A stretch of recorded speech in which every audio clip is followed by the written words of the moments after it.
Para frater, ibu bapak, saudari-saudara, adik-adik, Injil yang kita dengarkan hari ini merupakan bagian dari sabda bahagia. Dan sabda yang membahagiakan ini nuansanya hari ini agak keras ya. Seolah-olah Yesus memperkeras hukum yang sudah ada. Tetapi di bagian pengantar dari Injil tadi, dalam versi lengkapnya dikatakan sebenarnya Aku ini, Yesus ini datang bukan untuk meniadakan hukum-hukum Taurat ini, tetapi untuk menggenapinya. Kemudian di dalam penjelasan-penjelasan berikutnya dikatakan bahwa inilah cara menafsirkan hukum keagamaan secara lebih tepatnya. Latar belakang di balik itu sebenarnya adalah, ya sebenarnya kalau kita beragama itu kan tujuannya ya gembira gini kan. Ada hukum-hukum agama itu untuk membuat kita happy, berdaya, menjadi pribadi yang lebih baik. Tetapi pada titik ekstrim tertentu dibaca oleh kepentingan-kepentingan sehingga suatu situasi beragama itu menjadi galau, menjadi penuh dengan ya kegelapan. Sedikit-dikit keliru, harus begini dan seterusnya. Itulah yang terjadi suasananya yang disebut formalisme agama pada zaman Yesus.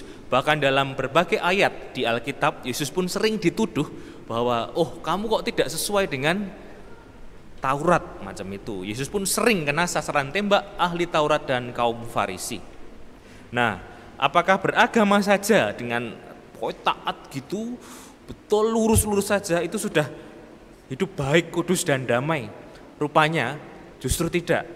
Agama justru bisa dibajak menjadi kepentingan manusiawi belaka, yakni ketika yang menjadi sesembahan kita bukan lagi Allah itu sendiri, tetapi ya kita nebeng di hukum-hukum agama tersebut. Padahal kita juga ya menjadikannya itu sebagai Allah-Allah kita yang lain. Padahal sesembahannya adalah harusnya Allah. Nah, di situ orang mulai menyembah pemahamannya sendiri mengenai hukum-hukum agama yang pada prinsipnya adalah membebaskan manusia dari kerangka berpikir, kedosaan, kelemahan-kelemahan manusiawi diangkat ke tataran yang lebih ilahi. Nah, intinya seperti itu. Nah, di mana ada masyarakat, disitulah ada hukum. Ubi societas, ibi ius. Semua masyarakat memiliki aturannya, termasuk juga masyarakat keagamaan. Aturan-aturan dibuat agar perilaku manusia tegak, tidak saling tabrakan satu sama lain, berlomba-lomba dengan ide, kepentingannya, gagasannya, harus begini, harus begitu. Enggak, aturannya begini. Itulah yang kita syukuri dari Gereja Katolik Roma, yaitu standar operasinya dari Vatikan sampai ke kecamatan Bergas ini sama, kurang lebih untuk tataran hukum umum. Taat pada aturan membuat kita selamat di dunia, taat kepada hukum-hukum agama membuat kita selamat di kehidupan surga. Bayi yang baru lahir itu pun juga sudah kena aturan hukum, setidaknya bayi lahir ada kewajiban orang tua membuatkan akte kelahiran. Sekarang ada kartu identitas anak segala. Zaman saya kecil belum ada ya. Semua wajib punya identitas. Ketika beranjak dewasa pun, itu pun kita juga sebagai orang Indonesia itu juga punya kewajibannya yang sudah dewasa, yang itu kepada hukum. Kebetulan saya juga sekarang ya Romo belajar hukum-hukum negara. Itu segala macam seluk-beluk kehidupan bermasyarakat, hidup di Indonesia itu ada tatarannya. Biar agak konkret saya perjelas.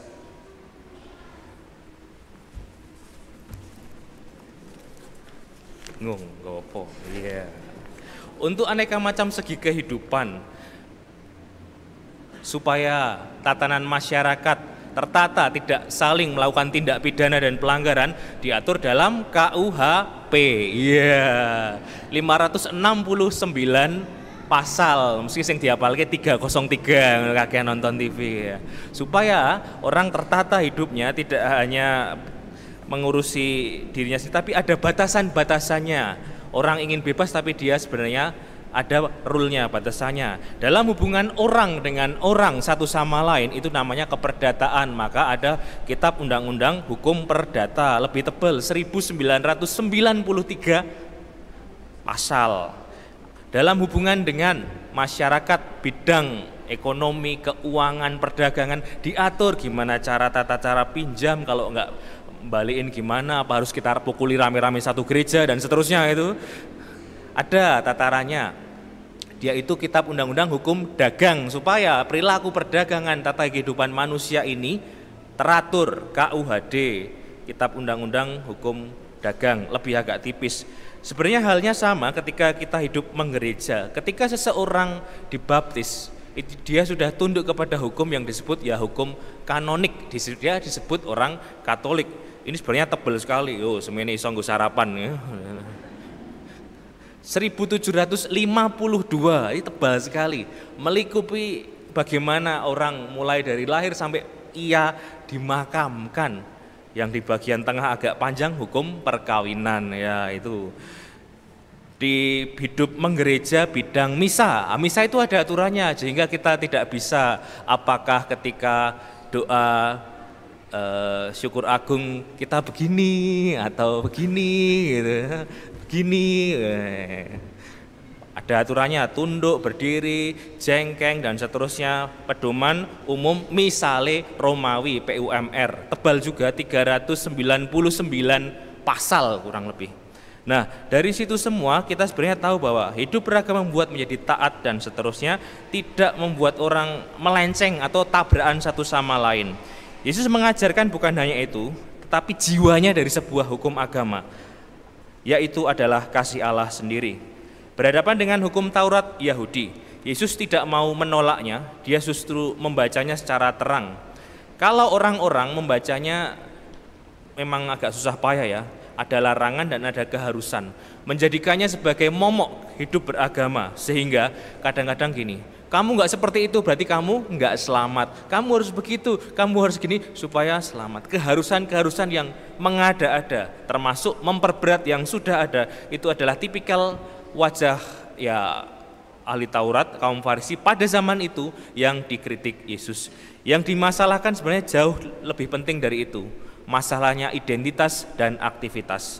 Antara identitas dan aktivitas kita harapannya itu sambung. Tidak bisa kita memisahkan, oh aku identitasku sebagai orang Kristiani, ini kan di casing saja, tetapi isinya itu busuk, licik, mengadu domba, dan seterusnya. Yang saya mau tunjukkan adalah pengungkapan iman dan perwujudan iman ini harus seimbang. Pengungkapan itu tata cara kita di bidang kerohanian, perwujudan itu wujud nyata kita di hidup masyarakat atau secara umum.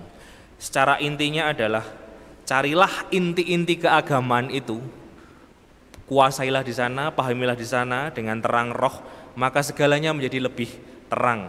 Tidak ribut ketretek bengek ini macam-macam. Sehingga hukum tanpa kasih itu ya omong kosong, kasih tanpa hukum itu ya ompong, raiso nyokot gitu, tidak bisa menggigit karena tidak ada fungsi menekan dan mengaturnya.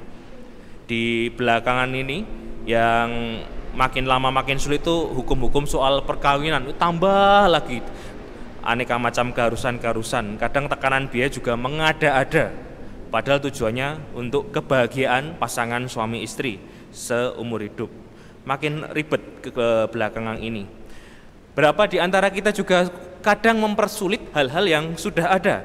Di antara jemaat kadang-kadang masih saya temui, juga di keluarga, di lingkungan kelas, aturannya sebenarnya terang jelas, cuman dipersulit, diperumit seolah-olah itu yang menjadi agamanya atau menjadi Tuhannya, lebih ekstrim lagi. Ini yang kadang-kadang membuat hidup beragama itu keruh, sehingga banyak atau ya ada orang Kristiani, orang Katolik yang menjadi tidak kerasan karena hal-hal semacam ini. Di rumah tangga kadang-kadang itu juga lucu ya, orang tua membuat hukuman itu ya dengan KDRT itu masih ada, dengan kekerasan di dalam rumah tangga. Ya ayo, siapa orang tua yang hobinya KDRT, marah-marah, tidak berlandaskan kasih, itu KDRT, cepret-cepret gitu. Apakah kita bisa mengubah kultur ini? Bisa. Sebenarnya dengan memasuki inti dari hukum Kristus, kita memasuki inti yang sejati, yaitu kasih. Di dalam kasih tidak ada yang namanya ketakutan, di dalam kasih adanya kebebasan batin, Sehingga ideal tertinggi hukum dijalankan dengan kebebasan batin, sukacita. Aku mengasihi Allah, aku dikasih Allah, maka aku berjuang melaksanakannya. Bukan karena aku takut ditontoni tonggoku, ketoknya hari ini durung ketok misa, ya sudah aku misa. Ini masih diperbudak itu. Jadi nanti sampai di gereja dikhotbahi sampai saya berbusa-busa, blukuduk gitu, ya ora ono dampake, nggak ada ubahnya. Harapannya gini, wah aku ingin menjadi pembawa sukacita, happy Sunday, wah semangat. Bisanya cuma menjadi dadi payung nalika udane teko, wah angel. Jadi antara identitas dan aktivitas kita hendaklah, bahkan haruslah itu seimbang. Nggak bisa kita mengatakan aku cinta Tuhan, tapi hanya di KTP doang. Misa, rosario, jalan salib, apa itu? Saya tidak mau. Tidak bisa dikatakan saya cinta Yesus Kristus, tetapi ketika saya jualan, saya dagang, licik, bengis, pakai klenik dan seterusnya. Tidak bisa dikatakan aku cinta Bunda Maria, tetapi hobinya mencuri. Mencuri apa? Mencuri hati Romo. Wah, bucin esok-esok. Atau di sisi lain mengatakan saya Katolik yang sangat taat plek dengan apa yang dibaca dalam kitab suci. Anda tidak setuju berarti Anda kafir. Wah, susah kalau hidup beragama. Sudah minoritas, diminoritaskan lagi oleh cara berpikir kita. Jangan-jangan kita menjadi kaum Farisi di abad 21. Jangan-jangan kita menjadi ahli-ahli Taurat yang suka membelenggu sesama di abad 2021 ini. Apakah tips beragama agar kita itu hidupnya lebih sehat beragama? 1. Berpusat kepada Allah.